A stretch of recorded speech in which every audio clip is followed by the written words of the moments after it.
Notebook IAS आपकी सफलता है हमारा मिशन। हेलो दोस्तों, स्वागत है आपका आपके पसंदीदा यूट्यूब प्लेटफॉर्म नोट्सबुक आईएएस पे। दोस्तों, आज हम लोग बात करने वाले हैं जीएसटी के बारे में, गुड्स एंड सर्विस टैक्स के बारे में। अब गुड्स एंड सर्विस टैक्स की बात आज क्यों की जा रही है, कारण क्या है? उसका कारण ये है कि आज का तारीख जो है वो है 22 सितंबर, और आज ही के दिन से जो नए जीएसटी जो स्लैब्स हैं वो लागू किए गए हैं। यानी जो यह मुख्य रूप से देख सकते हैं आपकी जो जीएसटी 2.0 कह सकते हैं, वह आज ही के दिन से लागू हो गया है। तो इसका मुख्य रूप से कहा जाए तो उद्घोषणा कब की गई थी?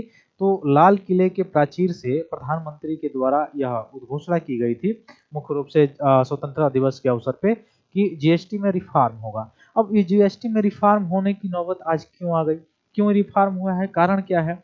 तो आपने देखा होगा इसके दो कारण हैं। एक तो जो घरेलू जो मार्केट है, घरेलू जो बाजार है, डोमेस्टिक जो मार्केट है, उसको बूम कराना है। कारण क्या है? क्यों, कैसे बूम हो सकता है इस टाइम? इस टाइम इसलिए कि यह टाइम ऐसा है जिस समय नवरात्रि या मुख्य रूप से इसके बाद से देखेंगे दीपावली, छठ, ये सभी मुख्य रूप से त्योहारों का सीजन जो है शुरू हो जाएगा। अब त्योहारों का सीजन जब शुरू हो जाएगा और इस संदर्भ में अगर महंगाई दर ज्यादा रहेगी या मुख्य रूप से अगर आप कह सकते हैं मुद्रास्फीति ज्यादा रहेगी, तो उस स्थिति में देखेंगे कि लोगों के पास पैसा नहीं रहेगा, और लोगों के हाथ में जब पैसा नहीं रहेगा तो लोग क्या है, कंज्यूम नहीं कर पाएंगे। यानी कंज्यूम नहीं कर पाएंगे, इसका मतलब लोगों के द्वारा जो डिमांड है वह मुख्य रूप से क्रिएट नहीं हो पाएगा। और जब डिमांड क्रिएट नहीं हो पाएगा तो प्रोडक्टिविटी जो है उस पर क्या होगा, असर पड़ेगा। अब उत्पादकता का पर जब असर पड़ता है तो क्या होता है, सीधे सीधे जो डोमेस्टिक मार्केट है, घरेलू बाजार है, वह मुख्य रूप से प्रभावित होता है किसी न किसी तरफ। तो पहला पॉइंट यह क्यों रिफॉर्म किया गया, उसका ये कारण है कि आपने देखा होगा कि कुछ समय पहले से ही सुर्खियों में बना रहा है कि मुद्रास्फीति दर 4.5 से भी नीचे है। तो मुद्रास्फीति जब 4.5 से भी नीचे है, जो है मुद्रास्फीति मुख्य रूप से देखा जाए तो कितना रहना चाहिए, तो मैक्सिमम 6 रहना चाहिए, मिनिमम 2 रहना चाहिए, और एक जो आदर्श है वो 4 रहना चाहिए। तो 4 प्लस 2 प्लस -2 जो है इसके आसपास रहना चाहिए। तो अभी देख रहे हैं आप कि कुछ समय से लगातार जो है यह क्या है, नीचे की तरफ चल रहा है। अब इसके कारण क्या होगा? अब इसके कारण ये होता है कि आपको जो मुख्य रूप से जो है अर्थव्यवस्था में थोड़ा सा सुस्ती आ जाती है। तो उसको तेज करने के लिए गवर्नमेंट क्या करती है, लोगों के पास पैसा देती है। अब पैसा किस तरह से देती है? जैसे अभी आपने देखा आरबीआई भी कुछ अपने टूल्स का प्रयोग करती है। उस टूल्स के द्वारा आपने देखा कि सीआरआर, एसएलआर, आरआर या रिजर्व रेट जो रेशियो है, रिजर्व रेशियो जो है, उसको भी क्या करती है, कम करती है। इसके चलते जो है लोगों के पास पैसा जाए, है ना। तो ये सारी चीजों का टूल्स जो है आरबीआई प्रयोग करती है। ओपन मार्केट ऑपरेशन का भी कार्य करती है। तो वैसे ही यह गवर्नमेंट के द्वारा जो टैक्स में बदलाव किए जाते हैं, जो टैक्स जो है मुख्य रूप से कम किए जाते हैं, जिसके चलते वस्तुओं का जो रेट है वो कम हो जाता है, वह राजकोषीय नीति के अंतर्गत आता है। तो इसमें देखेंगे आप तो गवर्नमेंट जो है टैक्सेस में कुछ बदलाव ऐसे कर सकते हैं कि जो जीएसटी ज्यादा लगता था उसमें कुछ बदलाव करेगी 2.0 में। यानी मुख्य रूप से अभी आगे हम लोग देखेंगे कि कौन कौन ऐसी वस्तुएं हैं जिसमें जो है जीएसटी जो है, गुड्स एंड सर्विस टैक्स जो है कम किया गया है। तो गुड्स एंड सर्विस टैक्स है क्या? एक प्रकार का अप्रत्यक्ष कर है, इनडायरेक्ट टैक्स है। इनडायरेक्ट टैक्स का मतलब क्या हुआ कि जिस पे लगाया जाता है, कंपनी पर, मान लीजिए एक कोई कंपनी है, उस पे लगाया जा रहा है, तो वो कंपनी पूर्ण रूप से वो जीएसटी का, उस टैक्स को का भरपाई नहीं करती है, बल्कि वह जो कंज्यूमर होता है, जो खरीदार होता है, जो उपभोक्ता होता है, उसके द्वारा वह ली जाती है। यानी जो है इफेक्ट पड़ता है, प्रभाव पड़ता है किस पे? कंज्यूमर पे पड़ता है, यानी कस्टमर पे पड़ता है। ठीक है, तो वह उसके द्वारा वह क्या किया जाता है, भुगतान उसका किया जाता है जीएसटी का, अप्रत्यक्ष कर का। और प्रत्यक्ष कर जैसे आपने देखा कि निगम कर है, तो प्रत्यक्ष कर में अगर आप देखेंगे जैसे आयकर हो गया, निगम कर हो गया, तो उन्हीं व्यक्तियों पे लागू होगा जो उस स्लैब में आते होंगे, जो उस स्लैब के अंतर्गत आ रहा है। अनदर जो है व्यक्ति पे नहीं लागू होगा, लेकिन यह लागू कहीं और होगा, देना किसी और को होता है।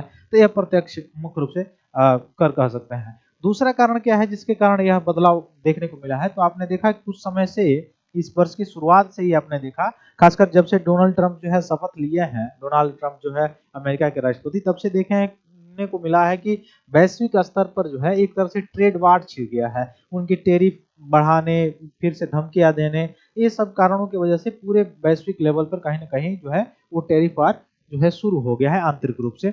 ये अलग बात है कि डब्ल्यूटीओ क्या कर रहा है, क्या नहीं कर रहा है, वो अलग पॉइंट है। लेकिन ऐसा चीजें हो गई हैं जिसके कारण अपने अंदर जो है रिफॉर्म करने की आवश्यकता है, जिससे हमारा डोमेस्टिक मार्केट जो है, एमएसएमई जो सेक्टर है, खासकर जो सूक्ष्म और लघु उद्योग है, वह क्या हो, विकसित हो। और सूक्ष्म और लघु उद्योग जो है भारत का एक नींव है, आप कह सकते हैं। इसमें आपने देखा कि इस वर्ष बजट में भी, इसीलिए उसके स्लैब में भी क्या किया गया, मुख्य रूप से संशोधन किया गया। जो इस वर्ष का 2025-26 का जो बजट था उसमें भी क्या किया गया, बदलाव किया गया, चेंज किया गया। ठीक है, तो आइए हम लोग देखते हैं क्या क्या चीजें हैं इसके अंतर्गत। इस सभी चीजों को हम लोग देखने का काम करते हैं। तो 2.0 में है क्या, तो पहले हम लोग देखेंगे कि जीएसटी जो है ये है क्या। तो इसका फुल फॉर्म होता है गुड्स एंड सर्विस टैक्स, है ना। ये कब आया भारत में, भारत में कब आया, तो भारत में संविधान में संशोधन करना पड़ा। कौन सा, 101वां संवैधानिक संशोधन के द्वारा इसमें मुख्य रूप से इस जीएसटी को जोड़ा गया। 101वां संवैधानिक संशोधन के द्वारा कब, 1 जुलाई 2017 से लागू हो गया। तो 1 जुलाई 2017 से ये लागू हो गया। 2016 में ही ये संशोधन हो चुके थे। तो जीएसटी 101वां संवैधानिक 2000 जो है 16 में हुआ, और 1 जुलाई 2017 से क्या हो गया, यह लागू हो गया। ठीक ना, पूरे देश में लागू हो गया। अब इसके अंतर्गत जो है जीएसटी काउंसिल की भी बात की गई है, जीएसटी काउंसिल की भी बात की गई है। अब जीएसटी काउंसिल की बात अगर देखा जाए, तो जीएसटी काउंसिल का जो अध्यक्ष होता है, आपसे यहाँ से प्रश्न पूछा जा सकता है, ये कौन होते हैं, वित्त मंत्री के द्वारा। वित्त मंत्री जो है वो होती है, क्या होती हैं या होते हैं, जो है यह मुख्य रूप से इसके जीएसटी काउंसिल के जो है अध्यक्ष होता है। उस समय वित्त मंत्री कौन थे, तो उस समय वित्त मंत्री जो थे, जिस समय यह लागू किया गया था, वह थे अरुण जेटली जी थे। ठीक ना, तो श्री अरुण जेटली जी जो है उस समय क्या थे, वित्त मंत्री थे, फाइनेंस मिनिस्टर थे। उनके द्वारा ये मुख्य रूप से लागू किया गया। सरकार एनडीए सरकार ही थी, जो प्रेजेंट में सरकार है केंद्र में, वही सरकार थी। ठीक ना, तो वित्त मंत्री के द्वारा जीएसटी काउंसिल की जो होती है बैठक होती है। अब इसमें अगर आप देखें तो इसके अंतर्गत एक आर्टिकल और जोड़ा गया जीएसटी काउंसिल के लिए, आर्टिकल 279 ए जोड़ा गया है ना। और एक आर्टिकल याद रख लीजिएगा और जोड़ा गया स्लैब में बदलाव करने के लिए, 246। अब जीएसटी भी देखेंगे तो जीएसटी 3 तरह का होता है, सीजीएसटी, एसजीएसटी और आईजीएसटी। तो 3 तरह के जीएसटी हैं। यह मुख्य रूप से जीएसटी से रिलेटेड कुछ इंफॉर्मेशन जो था वो मैंने आपको बताया। अब हम लोग देखते हैं कि ये जीएसटी 2.0 में क्या क्या बदलाव किए गए हैं। तो पहला हम लोग देखेंगे बिग ऑन डेली इसेंशियल जो वस्तुएं हैं उसमें क्या बदलाव किए गए हैं। जैसे hair oil, shampoo, toothpaste, toilet soap, shaving clean जो होता है, जो क्रीम होता है, सॉरी, टूथब्रश होते हैं, उसमें पहले 18% जीएसटी लगता था, अब उसको घटा के 5% कर दिया गया है। बटर, घी या चीज, डेयरी, स्प्रिट जो है, ये सारी चीजें वस्तुएं हैं, 12% जीएसटी लगता था, अब घटा के 5% कर दिया गया। जो पैकेट जो नमकीन था, भुजिया, मिक्सचर, ये सब पे 12% जो है लगते थे, 5% कर दिया गया है। फिर आप देखेंगे कि नैपकिन हो गया, इस पे 12% लगता था, अब 5% हो गया है। सेविंग मशीन्स जो है मुख्य रूप से पार्ट उसके हो गए, वो 12% उस पर जीएसटी लगते थे पहले, अब वो घट के कितने हो गए हैं, 5% हो गए हैं। फिर इंडिविजुअल हेल्थ लाइफ इंश्योरेंस पहले 18% जो है लगता था उस पर जीएसटी, अब जो है नील लगेगा, यानी बिल्कुल शून्य हो गया है किस पे, individual health and life insurance अगर आप ले रहे हैं तो जीएसटी बिल्कुल जीरो रहेगा। थर्मामीटर आप अगर लेते हैं तो पहले 18 लगता था जीएसटी, अब 5% लगेगा। मेडिकल ग्रेड ऑक्सीजन 12% से घट के 5% हो गया है।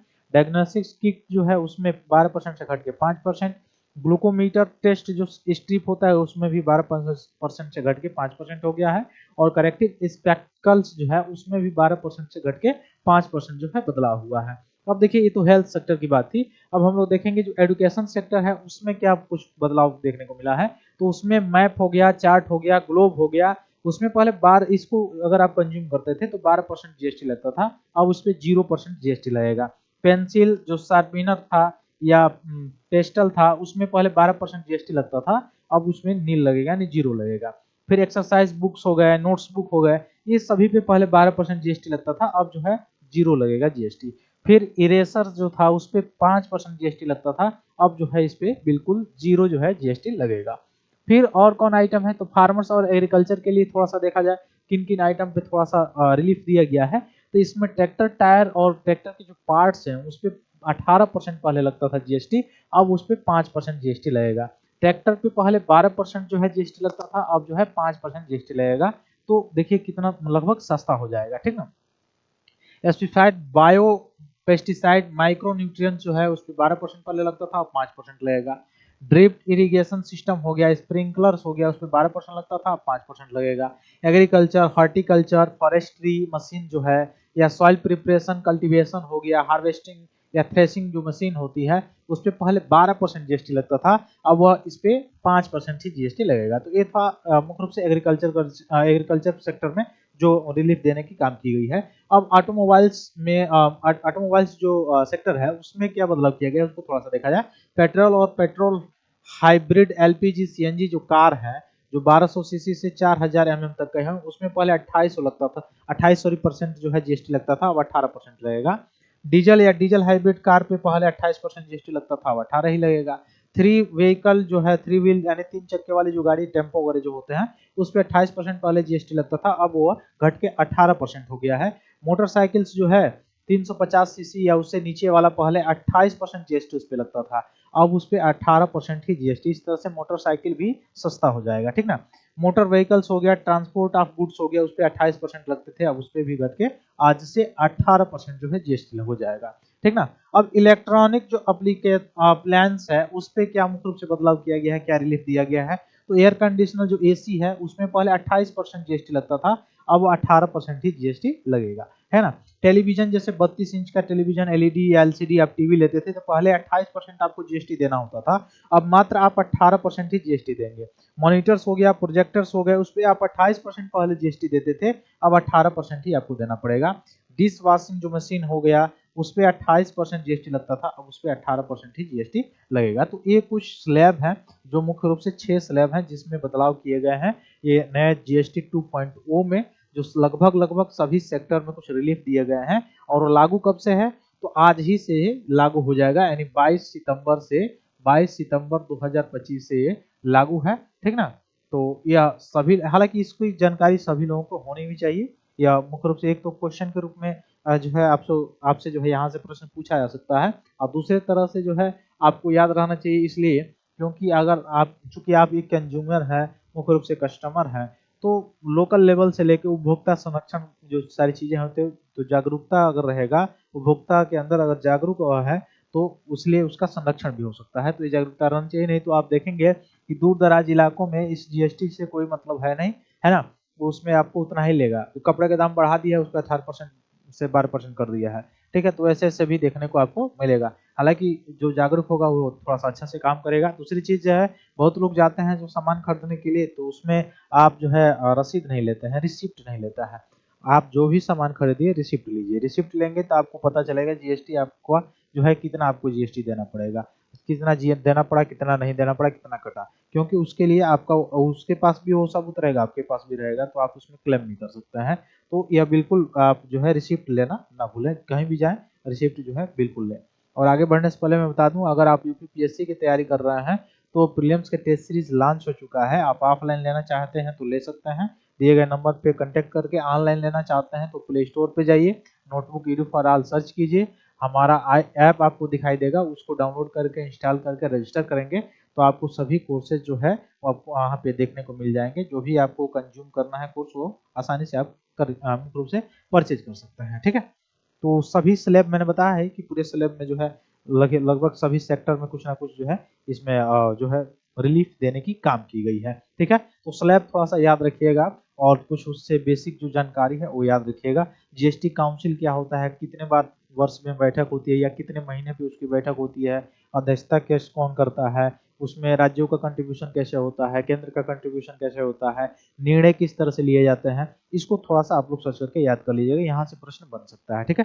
फिर मिलते हैं हम लोग अपनी अगली क्लास में, तब तक के लिए बहुत बहुत धन्यवाद दोस्तों, जय हिंद। हेलो दोस्तों, नोट्सबुक आईएएस आपकी सफलता है हमारा मिशन के तहत लाया है बेहतरीन टेस्ट सीरीज का कलेक्शन, जिसमें यूपीएससी और स्टेट पीसीएस के प्रीलिम्स और मेंस के टेस्ट सीरीज उपलब्ध है, वो भी लोएस्ट प्राइस में। तो आप आज ही अपनी सफलता की दिशा में आगे बढ़ने के लिए हमारे टेस्ट सीरीज सेंटर दिल्ली के मुखर्जी नगर और प्रयागराज के सिविल लाइंस के सेंटर पर जाकर टेस्ट सीरीज परचेस कर सकते हैं। आप अगर ऑनलाइन टेस्ट देना चाहते हैं तो आप डिस्क्रिप्शन में दिए गए लिंक द्वारा आप हमारे ऐप को प्ले स्टोर के माध्यम से डाउनलोड कर ऑनलाइन टेस्ट सीरीज परचेस करें और अपनी तैयारी को और मजबूत बनाएं। अन्य जानकारी के लिए आप दिए गए नंबर पर कॉल भी कर सकते हैं।